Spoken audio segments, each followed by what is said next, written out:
Hello అండి, నమస్తే అందరికీ. Welcome to my mini world. మా వీడియోస్ కనుక మీకు నచ్చినట్లయితే కంటిన్యూస్గా మా వీడియోస్ చూడాలి అనుకుంటే లైక్ చేయండి, షేర్ చేయండి, సబ్స్క్రైబ్ చేయడం మాత్రం మర్చిపోకండి. ఇప్పుడు ఈవినింగ్ 6 అయింది. మధ్యాహ్నం బీచ్ రోడ్లో ఉన్న సిల్వర్ వినాయకుడిని చూడడానికి వెళ్ళాం. ఈవినింగ్ 4 to 10 అని చెప్పారు. అప్పుడు దర్శనం ఉండొచ్చు అని. మార్నింగ్ అయితే ఇంకా విగ్రహం కూడా రాలేదు. అయితే మేము బీచ్ రోడ్లో ఉన్న సిల్వర్ వినాయకుడిని చూడడానికి వెళ్తున్నాం. సిల్వర్ వినాయకుడిని మాతో పాటు మీరు కూడా చూసేయండి, పదండి. నేనైతే ఇప్పుడు 2000 కేజీలతో తయారు చేసిన సిల్వర్ వినాయకుడి దగ్గరికి అయితే వచ్చేసా. నేను మార్నింగ్ ఇక్కడికి వస్తే ఎవరూ లేరు. ఇక్కడ ఇది చూస్తే పిల్లలు కూడా ఉంటారేమో అని అయితే చూశాను, కానీ ఎక్కడ ఎవరూ కనిపించలేదు. వెండి వినాయకుడు కదా, తేవడానికి మధ్యలో ఏమైనా ఇబ్బంది పడి ఉంటారేమో అని అనుకొని ఇంకా వెళ్ళిపోయా. ఈవినింగ్కి కూడా వినాయకుడు అయితే ఇంకా రాలేదు అని చెప్పారు. సరేలే, వినాయకుడిని తేవడానికి రేపు అవుతుందేమో, గార్డెన్ అయినా చూసి వెళ్దాం అనుకొని అయితే గార్డెన్ దగ్గర వచ్చా. ఇక్కడ కూడా ఇంకా ఓపెన్ లేదు. రేపటికి అలా ఓపెన్ చేస్తాము. మార్నింగ్ 10కే వచ్చేయండి, వినాయకుని దర్శనం కూడా చేసుకోవచ్చు అని చెప్పారు. కంటిన్యూటీ మిస్ కాకూడదని నెక్స్ట్ డే అయితే వచ్చేసా. ఇక్కడైతే బైక్ పార్కింగ్కి టికెట్ కూడా తీసుకుంటున్నారు. ఇక్కడైతే నేను చాలా రష్ ఉంటుందేమో, బిజీగా ఉంటుందేమో, నేను వెళ్ళగలనా లేదా అంతమందిలో అని అయితే భయపడ్డాను. కానీ అంత ఏమీ లేదు. చాలా వరకు ఇక్కడ వినాయకుడు ఉంది, ఇంకా ఓపెన్ చేశారు లేదా అని తెలియదేమో. నేను వెళ్ళేసరికి అంత బిజీగా లేదు. సరేలే, నేనైతే లక్కీ అనుకొని ఇంకా మెల్లగా స్టార్ట్ అయ్యి దర్శనానికి అయితే వెళ్తున్నా. ఇక్కడ ఫ్రీ దర్శనం కూడా ఏర్పాటు చేశారు. వెండి వినాయకుడు ఇంకా ఫ్రీ ఎంట్రీ ఎలా ఉంటుందో త్వరగా చూడాలి అని నేనైతే చాలా తొందరగా స్పీడ్గా నడుచుకుంటూ అయితే వెళ్ళిపోతున్నా. ఈ వినాయకుడిని ఇక్కడ తయారు చేసిన వాళ్ళు ఎవరు అనుకుంటున్నారా? లాస్ట్ ఇయర్ మన చాక్లెట్ వినాయకుడిని తయారు చేసిన టీమే ఈ వినాయకుడిని కూడా తయారు చేశారంట. ఈ వినాయకుడు అయితే చాలా బాగుంది. నేనైతే వచ్చేసా. 2 కళ్ళు సరిపోవు. అసలు ఎంత అందంగా కనిపిస్తుందో చూడండి ఈ విగ్రహం. వినాయకుడు మాత్రమే కాదు, ఈ సెట్ అంతా ఎంత బాగుందో, చుట్టూ ఈ డెకరేషన్ నాకైతే పర్సనల్గా చాలా బాగా నచ్చింది. వినాయకుడి ఎదురుగానే ఒక ఎలుక కూడా ఉంది. దీన్ని అయితే వెండితో తయారు చేశారు. ఇది వినాయకుడిని మొక్కుతూ ఉన్నట్టు ఉంది. దీని చెవులో ఏమన్నా కోరిక కోరుకుంటే నెరవేరుతుందని అక్కడ టీం అయితే చెప్పారు. నేను కూడా కోరిక కోరేసా. ఆ కోరిక ఏంటో తెలుసా? నేనైతే యూట్యూబ్లో మంచి సక్సెస్ రావాలి అని కోరుకున్నాను. నాకు మీరందరూ సపోర్ట్ ఉంటుందని నేను ఎప్పుడూ నమ్ముతూనే ఉంటాను. నా ఛానల్ సక్సెస్ అవ్వాలంటే నాకు వినాయకుడితో పాటు మీ అందరి సపోర్ట్ కూడా కావాలి. ప్లీజ్ సబ్స్క్రైబ్ చేసుకోండి. ఇక్కడ ఈ వినాయకుడిని చూడగానే, ఈ చుట్టూ ఈ డెకరేషన్ చూడగానే ఒక టెంపుల్ వైబ్ అయితే వస్తుంది. నాకైతే ఇక్కడ నుంచి వెళ్ళాలి అని కూడా అనిపించడం లేదు. బయట చూసారా ఎంత బాగుందో. ఇక్కడ ఈ గరుడ విగ్రహం కూడా అంతే బాగుంది. ఇది మన సిల్వర్ వినాయకుని సెట్ ఫ్రంట్ అయితే ఉంటుంది. ఇక్కడ కూడా చాలా బాగుంది కదా. పక్కనే చెట్లతో డెకరేట్ చేసి ఆ ఏనుగులు అయితే ఎంత బాగా కనపడుతున్నాయో. అక్కడి నుండి పక్కనే ఉన్న గార్డెన్కి అయితే వచ్చేసా. ఇది ఓపెన్ లేదు, కానీ చిన్న వీడియో అయితే తీసుకున్నా. ఇది నెక్స్ట్ 2 days తర్వాత. ఇక్కడైతే టికెట్ 20 రూపీస్ ప్రైజ్.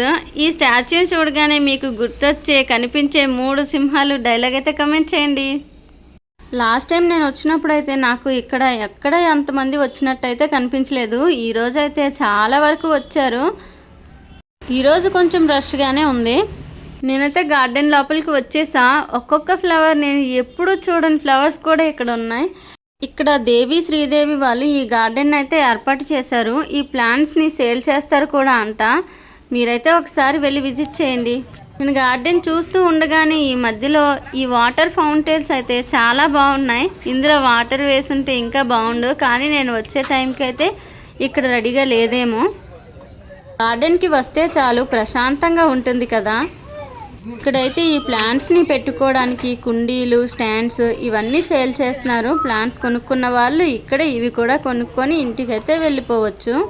ఈ గార్డెన్లో వైబ్ ఎంత బాగుంది అంటే 20 అడుగులకు పైగానే శివలింగం స్టాచ్యూ, ఇంకా ఆదియోగి స్టాచ్యూ, నంది స్టాచ్యూ అయితే ఉన్నాయి. ఇవి చూడటానికి ఎంత అందంగా ఉన్నాయి అంటే ఆ ఫీల్ కూడా చాలా బాగుంది.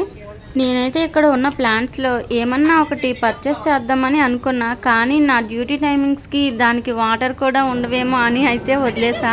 అనవసరంగా చనిపోతాయేమో అని అయితే కొనుక్కోలేదు. ఇక్కడ చూస్తే ఈ శివలింగం పైన వాటర్ ఫ్లో అయ్యేలాగా ఎంత బాగా అరేంజ్ చేశారో చూడండి. ఈ శివలింగం చుట్టూ మొక్కలు, మధ్యలో కిందన ఉన్న వాటర్ దగ్గర గరిక చాలా బాగా ఏర్పాటు చేశారు కదా. ఇక్కడ ఫ్లో అయ్యే వాటర్, ఆ సౌండ్, ఇంకా చుట్టూ ఉన్న మొక్కలు, ఆ వైబ్ అయితే నాకు చాలా బాగా అనిపించింది. ఇక్కడ శివుని స్టాచ్యూకి ఎదురుగా ఈ నంది స్టాచ్యూ కూడా చాలా అందంగా ఉంది కదా. ఈ అరేంజ్మెంట్స్ అన్నీ ఇంకో 21 days అయితే ఉంటుంది. ఇంకా ఎవరైనా వెళ్ళి చూడకపోతే తప్పకుండా వెళ్ళి చూసేయండి. నాలాగే ఆ వైబ్ మీరు కూడా ఫీల్ అవుతారు. ఇక్కడ చూస్తే చాలా వరకు వచ్చి చాలామంది ఫొటోస్ కూడా దిగుతున్నారు. చాలామంది ఇక్కడ ఉన్న ప్లాంట్స్ కూడా పర్చేస్ చేసుకొని ఇంటికైతే తీసుకొని వెళ్తున్నారు. నేను కూడా ఏమన్నా తీసుకుందామని పదే పదే చూశాను, కానీ నాకు తీసుకున్న వేస్ట్గా అనవసరంగా చనిపోతాయి అనే ఒక్క విషయంతో అయితే తీసుకోలేకపోతున్నా. ఇక్కడ ఈ మొక్కలు నాకు చాలా బాగా నచ్చాయి. ఇక్కడ చూస్తే ఈ మొక్కలతో తయారు చేసిన జిరాఫీ మొక్కలను వంచి ఈ షేప్ను అయితే బాగా తయారు చేశారు కదా. దీని దగ్గర అయితే చాలామంది ఫొటోస్ దిగుతుండే. ఖాళీ అయ్యాక నేను వీడియో అయితే తీసుకున్నా. ఇంకా తర్వాత ఈ మొక్కలన్నీ అయిపోయాక ఆదియోగి స్టాచ్యూ, ఇది తమిళనాడులో ఉన్న కోయంబత్తూరులో అసలైన ఆదియోగి స్టాచ్యూ లాగానే ఉంది. అక్కడికి వెళ్ళలేని వాళ్ళు ఎవరైనా ఉన్నా ఇక్కడికి వచ్చి విజిట్ చేయొచ్చు. చూసినట్లయితే శివుని స్టాచ్యూ, ఇక్కడ చూడండి ఆదియోగి అయితే విజిట్ చేసేసాం. తిరుపతిలో ఉన్న వెంకటేశ్వర స్వామి వైబ్ వచ్చేలాగా ఇక్కడైతే వెంకటేశ్వర స్వామి విగ్రహాన్ని అయితే ఏర్పాటు చేశారు. అక్కడ ఉన్న అడవి వైబ్ వచ్చేలాగా ఇక్కడ చూస్తే జింకలు, అలాగని పక్షులు, అన్ని జంతువులను చూపిస్తూ ఏర్పాట్లు అయితే చాలా బాగా చేశారు. పిల్లలు ఎవరైనా ఇక్కడ ఇవి చూస్తుంటే ఇంటికి వెళ్ళనని మారం కూడా చేస్తారు. నాకైతే పర్సనల్గా అంత బాగా నచ్చింది. ఇక్కడ వచ్చిన వాళ్ళకి బోర్ కొట్టకుండా బయట ఫుడ్ స్టాల్స్ కూడా ఏర్పాటు చేశారు. లేడీస్ కోసం ఫ్యాన్సీ స్టాల్స్ కూడా ఏర్పాటు చేశారు. ఈ దేవుని ఆశీస్సులు మాతో పాటు మీ మీద కూడా ఉండాలని మనస్ఫూర్తిగా కోరుకుంటున్నాను. వీడియో చివరి వరకు చూసినందుకు థ్యాంక్ యూ. సబ్స్క్రైబ్ చేయడం మాత్రం మర్చిపోకండి. Thank you for watching. Bye bye. మరో వీడియోలో కలుద్దాం.